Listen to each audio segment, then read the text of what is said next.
I heard about social farming first at an Irish Farmers Association meeting that I was at, and when I read a bit about it, I says this could be possibly something that might suit me and my wife Clodagh on our farm, you know.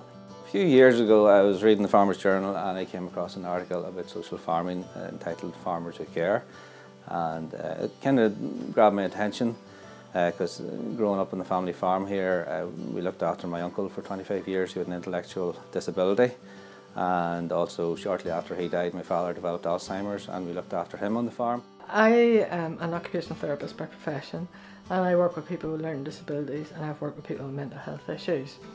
And I also love the farm. I just felt it would be lovely to combine the two loves of my life, which was farming and working with people who are less fortunate than ourselves. It's quite rewarding to see people to flourish and to come out of themselves, out of their shell. At the moment we have 3 participants attending 1 day per week, and we first and foremost have the cup on tea and decide then what we're going to do, the activities we're going to do for the day. I look forward to my 3 guys coming on a Wednesday.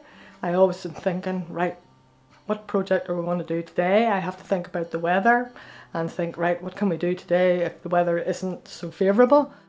We have an old orchard here which we have significantly tidied up. For the first year in a long time we got some apples out of it, so there has been an end product for the participants.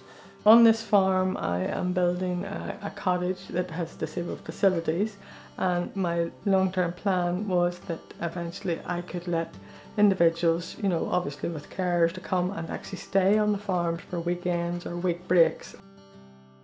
It hasn't had a big disturbance at all in our family life at all. I have 4 children and they love to see the social farmers. They're at school, but when they come home they'll be excited to see them. The participants that we had on the farm, we had 4 people, and they ranged in age from 64 down to in their 30s. So, and the kids really broke the barriers down, you know, for that first few months of the summer holidays till they went back to school, and really, I found it really part of the whole social farming thing is but for me it's that family inclusion that's very important. All that experience has been very positive for myself, for the rest of my family. To see the farm with a bit of a buzz and a bit of energy every Thursday when the lads land on Thursday morning, there's a definite energy in the air and willingness to get on with stuff. All these smaller jobs, all these things I wanted to do, I'm finding I'm progressively getting them done, because you have the guys there to do it and they're willing, you know, and we get involved then and we get jobs done.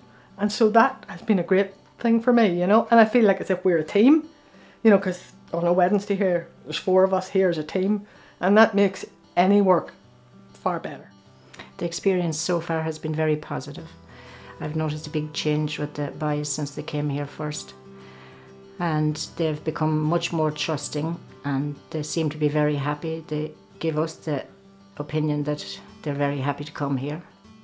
We'll say one day there, a couple of weeks ago, I missed the Thursday, but like the lads would remind me that we're owed a day, you know, that we have to come out Thursday and Friday this week, you know, that we're owed a day. So it's great that, you know, that at least that I'm doing something right, you know, and it's great. From I first heard about social farming, and even the first few training sessions we had, I could see from the theory behind it that yes, this is something that could work, it could be great.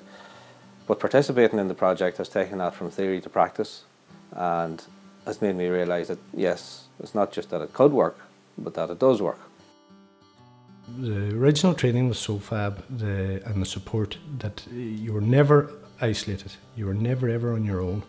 You were just a phone call away from somebody that can help and put your mind at ease. SOFAB really kind of guided us from a step-by-step process through all the various different aspects of what would be required of us to make this successful for everybody.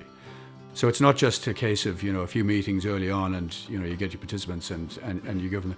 It is an ongoing experience, it is an ongoing development for us. We would love to continue being a social farm, opening our farm up We can envisage this working for a lot of farms in the community, in the area. I mean, you don't need any particular skill or any, you know, it's just normal people, normal farmers. Everybody has something to offer, and the participants have a tremendous lot to offer. And to see their face, the smile on their face, and how positive they are about the activities. We're very happy that we have got involved and that we can contribute in some small way to people, you know, on our simple little holding here in Cavan.